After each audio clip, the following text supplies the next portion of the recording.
is a new beginning. দর্শক, রাজনীতির দাবার বোর্ডে যখন বাঘা বাঘা খেলোয়াড়রা ঘামছিলেন, যখন পর্দার পেছনের কারিগররা হার মেনে নেয়ার প্রস্তুতি নিচ্ছিলেন, ঠিক তখনই দৃশ্যপটে এমন একজনের আবির্ভাব ঘটল যার কথা কেউ স্বপ্নেও ভাবেনি। তামিলনাড়ুর রাজনীতির এই শ্বাসরুদ্ধকর সন্ধিক্ষণে থালাপাতি বিজয়ের ত্রাণকর্তা হয়ে আবির্ভূত হয়েছেন এক নারী। তিনি কোনো সাধারণ নারী নন, বরং তার একটি নিখুঁত চাল আজ ভারতের রাজনীতিতে তাকে কিং মেকার হিসেবে প্রতিষ্ঠিত করেছে।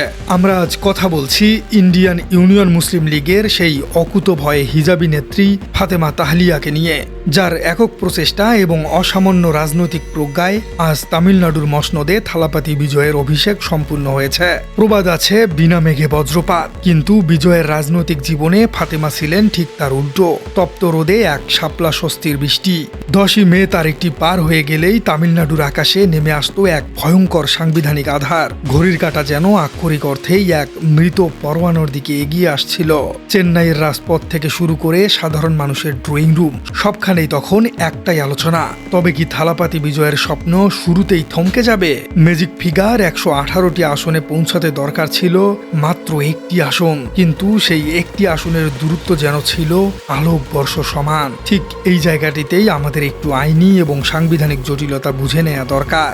বাংলাদেশের সংবিধানের মতো ভারতের সংবিধানেও সরকার গঠনের নির্দিষ্ট নিয়মাবলী আছে। ভারতের সংবিধানের 164 নম্বর অনুচ্ছেদ অনুযায়ী রাজ্যপাল কেবল তাকেই সরকার গঠনে আমন্ত্রণ জানাতে পারেন যার কাছে সংখ্যাগরিষ্ঠতার অকাট্য প্রমাণ রয়েছে। আর যদি কোনো দল বা জোট তা প্রমাণ দিতে ব্যর্থ হয়, তবে সংবিধানের 356 নং ধারা রাষ্ট্রপতির শাসন জারি করার মতো ক্ষমতা রাখে। দিল্লি যখন এই 356 ধারার ফাইল তৈরি করছিল, ঠিক তখনই ফাতেমা তাহলিয়া নিজের দাবার চালটি চেলেছেন। ফাতেমা তাহলিকে বুঝতে হলে তার সাহসিকতাকে বুঝতে হবে। দর্শক, ভারতের বর্তমান রাজনৈতিক আবহে একজন হিজাবি মুসলিম নারীর পক্ষে এমন একটি সিদ্ধান্ত নেয়া এবং দলকে সেই পথে পরিচালিত করা ছিল প্রায় অসম্ভব একটি মিশন।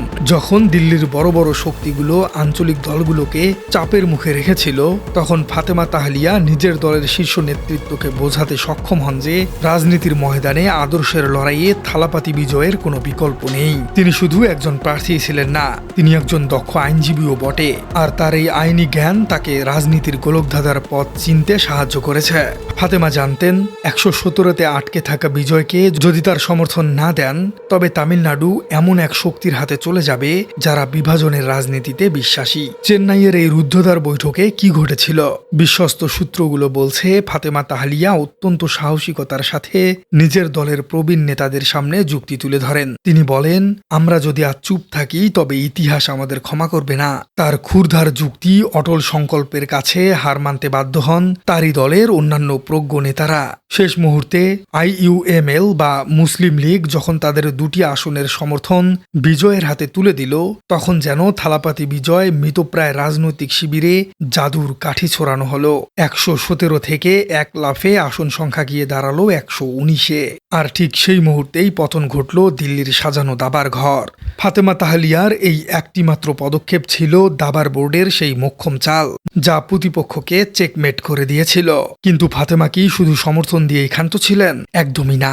মুসলিম লীগের এই সমর্থনের পরপরই তিনি ভিজিকের মতো প্রভাবশালী দলগুলোর সাথে যোগাযোগ শুরু করেন। তার নিরলস দৌড়ঝাঁপ আর রাজনৈতিক বুদ্ধির কাছে নতি স্বীকার করে ভিজিকে তার সমর্থন ঘোষণা করে। ফলে আসন সংখ্যা 119 থেকে গিয়ে ঠেকে 121-এ।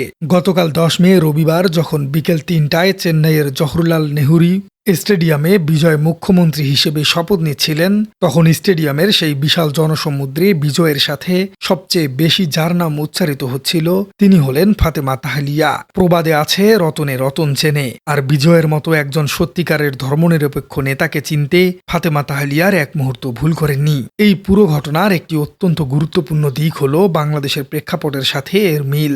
বাংলাদেশের সংবিধানেও জনগণের ম্যান্ডেটকে সর্বোচ্চ গুরুত্ব দেওয়া হয়েছে। কোনো একটি দল সংখ্যাগরিষ্ঠতা না পেলে কিভাবে ছোট দলগুলো তুরুপের তাস হয়ে দাঁড়াতে পারে, তামিলনাড়ুর এই ঘটনা তার এক জলজ্যান্ত উদাহরণ। ফাতেমা তাহলিয়া প্রমাণ করেছেন যে সংখ্যায় ছোট হলেও যদি আদর্শ আর সঠিক নেতৃত্ব থাকে তবে যে কোনো বিশাল শক্তিকে চ্যালেঞ্জ জানানো সম্ভব। তিনি কেবল থালাপাতি বিজয়কে ক্ষমতায় বসাননি, বরং তিনি রক্ষা করেছেন ভারতের ধর্মনিরপেক্ষতার মূল ভিত্তিকেও।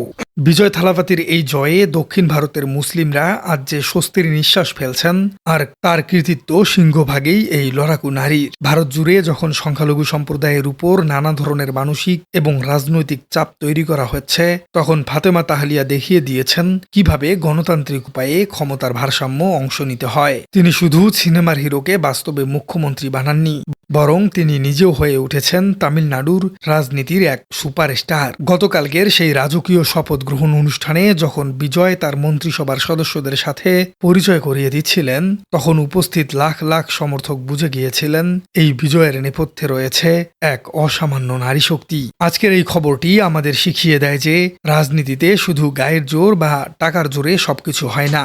মাঝে মধ্যে এমন কিছু মস্তিষ্ক আর সাহসের প্রয়োজন হয় যা ফাতেমা তাহলিয়া করে দেখিয়েছেন। ভারতের মুসলিম রাজনীতিতে ফাতেমা এক নতুন আইকন। হিজাব পরিহিত একজন নারী যখন ক্ষমতার চাবিকাঠি নিয়ে ছড়ি ঘোরাতে পারেন, তখন তা পুরো দক্ষিণ এশিয়ার জন্যই একটি শক্তিশালী বার্তা হয়ে দাঁড়ায়। এটি প্রমাণ করে যে যথাযথ সুযোগ আর দৃঢ় মনোবল থাকলে একজন নারী যে কোনো বড় রাজনৈতিক সংকটের সমাধান করতে পারেন। গতকাল যখন চেন্নাইয়ের জওহরলাল নেহরু স্টেডিয়ামে শপথ বাক্য পাঠ করা হচ্ছিল, তখন থালাপাতি বিজয়ের চোখে ছিল কৃতজ্ঞতার ভাষা। তিনি জানতেন যদি সেই শ্বাসরুদ্ধকর মুহূর্তে ফাতেমা তাহলিয়া নিজের অবস্থান পরিষ্কার না করতেন, তবে আজ তাকে রাজভবনের বদলে হয়তো বিরোধী দলের আসনে রাজপথে লড়াই করতে হতো।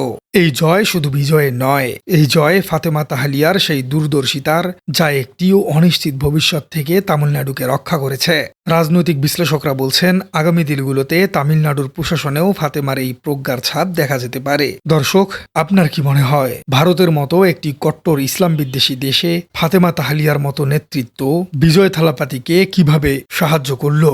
ফাতেমা তাহলিয়ার সামগ্রিক বিষয় নিয়ে আপনার মতামত কি? কমেন্টে জানিয়ে দিন আপনার মূল্যবান মতামত। আর আমাদের চ্যানেলে নতুন হয়ে থাকলে চ্যানেলটি সাবস্ক্রাইব করার অনুরোধ থাকলো। দেখা হচ্ছে পরবর্তী কোনো ভিডিওতে।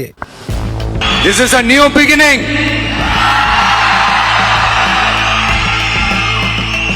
A new era.